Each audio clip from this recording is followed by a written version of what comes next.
What is the scar tissue that's going to be left economically after this pandemic? What do so-called developed economies like the Netherlands, like the UK, certainly the US, what does it look like in a post-COVID world when we're thinking about economics? I think it throws into sharp relief the whole idea about saving for the future. Because when you talk about saving for the future for you and me, it's whacking away with little pieces of paper in a bank account. What actually matters for saving for an economy in the future is building infrastructure you'll need at some time in the future.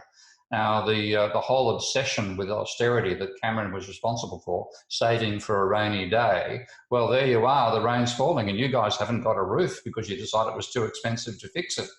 And so it's appalling how run down the infrastructure, particularly the health infrastructure, is of the UK, because as we know, it was the country that gave us the idea of universal healthcare in the very first instance. But David Cameron has recently said that actually austerity got us gym fit, ready for COVID. Far from it. Well, he said it. He said because of austerity, we were in a better place to be able to deal with a contracting economy. Discuss. Oh my God! I mean, I know you're a cricket fan, but that's got to be some of the worst spin bowling I've ever heard. Honestly, the whole idea that you're prepared for it.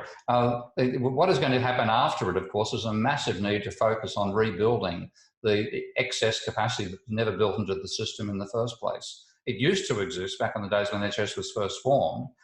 Paring it down and focusing on efficiency means it completely lacked resilience and robustness. And you have lost almost 1,000 medical staff have died because of COVID, let alone the 100,000 Brits more than 100,000 who have died as well.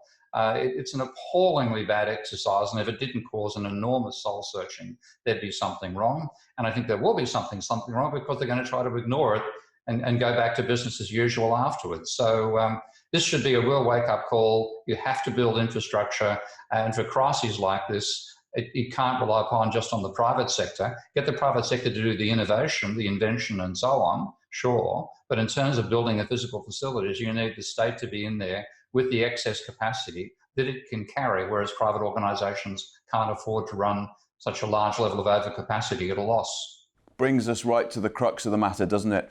Trying to run surpluses, this fantasy land that politicians have. You know, remember, I think it's about 70% of UK politicians think that the Royal Mint issues the currency in the UK. I mean, that's the level of economic illiteracy. When we talk about surpluses, deficits, building infrastructure, creating capacity, why is there such a stubborn refusal for the political class and policymakers to understand how the economy really works? And actually, we can't run the UK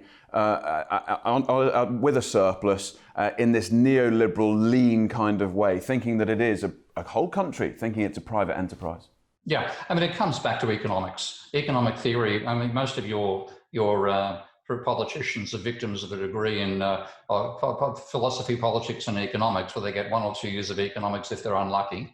And in that, they learn the supply and demand analysis of the market system. And that whole idea that, you know, if you can describe an economy as a pair of intersecting lines, where any deviation from the point of intersection will make you worse off, that has a system with no government to it.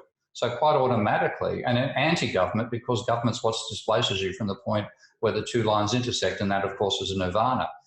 Now, that sort of background, intellectual background, they're in no position to actually work out what the role of the state should be in the first place, and then undermining the viability of capitalism by trying to enhance it.